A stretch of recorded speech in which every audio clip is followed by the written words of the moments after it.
बंबेश्वरी आणि बंब सोमेश्वरी अशी कथा यांची आहे। यांना पाण्यात सुद्धा बच्चू कडूच दिसतात।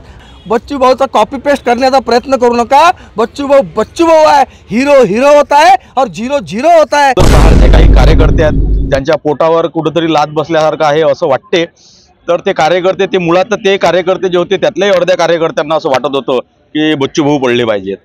जिनके घर शीशे के होते वो दूसरों के घरों पे पत्थर उछाला नहीं करते। आणि आमची तुम्ही या भानगडीत जाऊ नका। आमचा एकच प्रवीण तायडे हा तुम्हा सर्वांना भारी जाणार आहे। प्रवीण तायडेला माझं आव्हान आहे, बच्चू भाऊ दूर राहू द्या। आमचा एक कार्यकर्ता तुला उरून पुरल्याशिवाय राहणार नाही।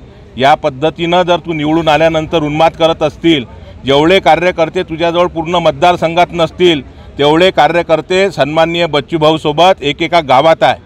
या माध्यमाने आम्ही सर्वांना ही म्हणजे एक आव्हानच करतो आहे।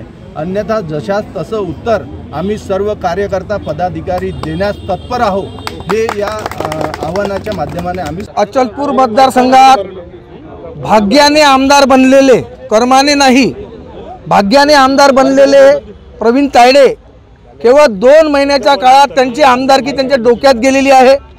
20 वर्ष ज्या माणसाने या मतदारसंघाचं प्रतिनिधित्व केलं, दीन दलित, अंध अपंग, शेतकरी शेतमजूर या सर्वांसाठी ज्या माणसाने भरीव कार्य केलं, त्या माणसाच्या कार्याची बरोबरी करता येत नाही। म्हणून प्रवीण तायडे आता कॉपी पेस्ट कार्यक्रम करत आहे। बहिरमला ज्यांनी कोणी त्यांचा बॅनर फाडलं असेल त्याचा आम्ही निषेध करतो आणि त्याची चौकशी व्हावी आणि फाडणाऱ्यावर कठोर कार्यवाही व्हावी। पण आज बंबेश्वरी आणि बंब सोमेश्वरी अशी कथा यांची आहे। यांना पाण्यात सुद्धा बच्चू कडूच दिसतात आणि म्हणून प्रवीण तायडेंनी काल अभद्र भाषेत, सांसदीय भाषा त्यांना समजत नाही किंवा सांसदीय भाषा त्यांना वापरता येत नाही, अभद्र भाषेत आईचा अत्यंत अनुदारपूर्वक उल्लेख करून, ज्या आईला आपण माता देवी मानतो त्या मातेचा उल्लेख करून त्यांनी संस्कृतीचं हनन केलेलं आहे। मी महाराष्ट्राचे मुख्यमंत्री आदरणीय देवेंद्रजी फडणवीस साहेब यांच्याही निदर्शनास आणून देतो की आपला एक आमदार हा अशा प्रकारचं अर्वाच्य कृत्य करतोय, अभद्र भाषा वापरतोय, मातृशक्तीचा अपमान करतोय आणि माजी आमदाराला अरे तुरे करून पाहून घेण्याची भाषा करतोय। साहेब, बीडचं प्रकरण, मस्साजोगचं प्रकरण अचलपुरात घडायची आपण वाट पाहत आहात का? या आमदाराला आता आपण आवर घाला। पुरचे आमदार प्रवीण तायडे यांनी बेताल वक्तव्य करून बच्चू भाऊबद्दल जी अर्वाच्य भाषा, शिवीगाळपूर्वक भाषा वापरली त्याचा सर्वप्रथम आम्ही सर्व प्रहारचे पदाधिकारी कार्यकर्ते निषेध करतो।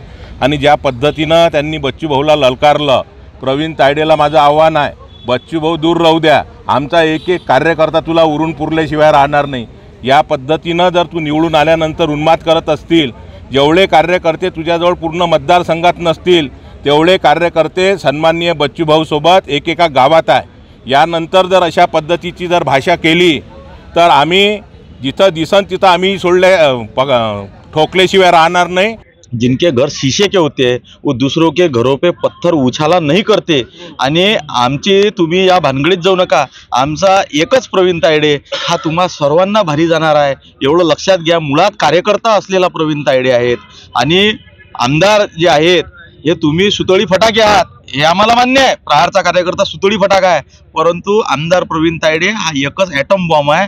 तुम्ही म्हणून थोडा जरा पद्धतशीर राहा, पद्धतशीर बोला आणि विकासाच्या दृष्टिकोनातून अचलपूर मतदारसंघ आता पटलीवर आलेला आहे।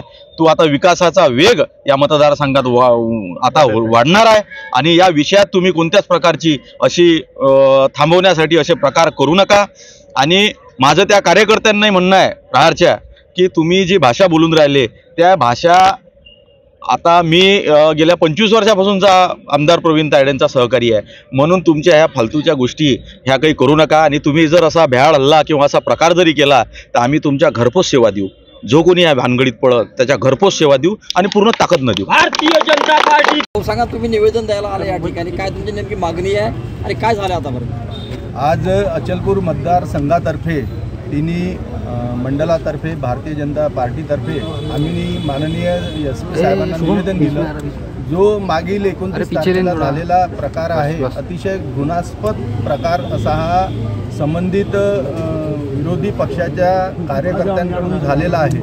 हा कार्यकर्त्यांचा घृणास्पद प्रकार वारंवार होतो आहे, तो होऊ नये म्हणून आम्ही याबाबत आज SP साहेबांना निवेदन दिलं, म्हणजे एक आव्हानच करतो आहे। अन्यथा जशास तसं उत्तर आम्ही सर्व कार्यकर्ता पदाधिकारी देण्यास तत्पर आहोत, हे या आव्हानाच्या माध्यमाने आम्ही सांगतोय। अशाच वेगवान घडामोडी पाहण्यासाठी आमच्या चॅनलला लाईक व सबस्क्राईब करायला विसरू नका।